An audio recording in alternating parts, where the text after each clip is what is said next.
Frame to Persuade, Vijayaraman-san Karayaranaran. Thank you.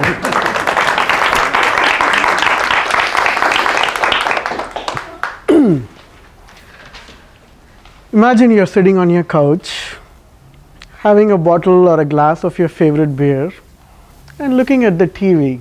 It's election season. There's a bunch of candidates. One person says this, the other person says that. Does it all make sense to you? Is it very clear what everybody is saying? On one hand is lower taxes. On the other hand is no health care. Should I vote for this? Or should I vote for health care for everybody, but higher taxes? What am I supposed to do? All of these viewpoints so well presented. Everybody has amazing research. Everybody has done the right numbers. Why is it so confusing? Is it because you actually can't understand what's happening? Or is it because of the beer bottle? No. It's because there are people who are experts at framing to persuade. These messages have been framed to persuade you to do or say something. Let me start with a simple example. Now, all of us know milk. There is 0% fat, there's 2% fat, there's 4% fat. Everybody knows this, right? Now, I used to wonder, what happened to all the percentages from 4% all the way till 100? Did they all go away? Can't I get 100 or 10% fat milk? Maybe I'm not looking properly. Let me look. Oh, here's a fancy one. No, 2%. Here's another one. Whole milk. I don't know what that is supposed to be. That's because all of those messages have been framed to persuade you. Do you know, in reality, milk only has 4% of fat.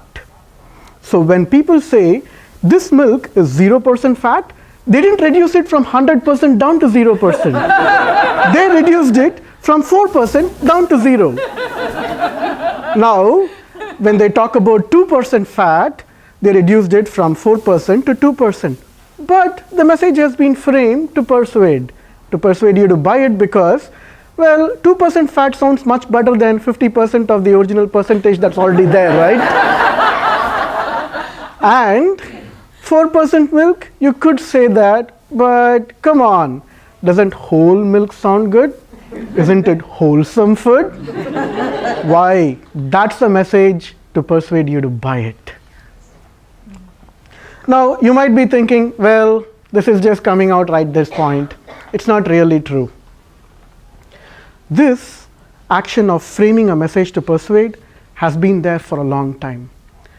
In 1960s, there was an advertisement for Rolls-Royce car.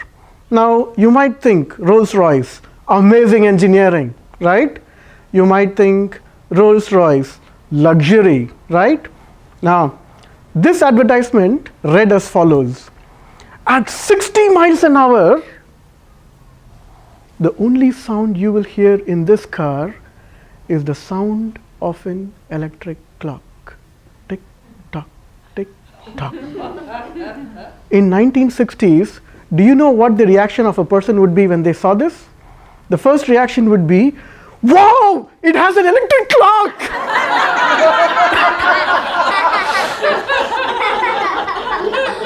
And then they would say, wow, that's awesome, so quiet.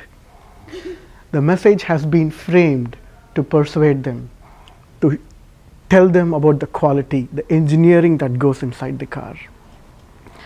Let's take this back to an example which is very close to home. Now, as many of you know, there's an amazing company here, Microsoft.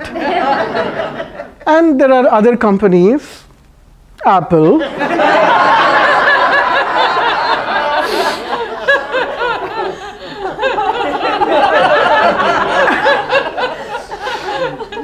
Yes, I do work at Microsoft. Some time ago, Apple ran an advertisement. The advertisement featured two people. One was a guy who wore coats. He had a pant. He had a nice, jacket like how I'm wearing. He was old and boring. there was another guy who was stylish, the hip, cool dude. And they introduced the advertisement with the old and boring guy saying, "Hi, I'm Microsoft." And the other guy saying, "Hi, I'm Apple." After that, they said a bunch of stuff. Nobody really understood what they said. It didn't matter. The message was already framed to persuade you. Microsoft is old and boring. Apple is the new cool dude. That is how they frame messages to persuade. You need to understand this. When you are looking at a message today, you need to understand the message rarely, if ever, contains everything. It is always framed to persuade you about a certain viewpoint.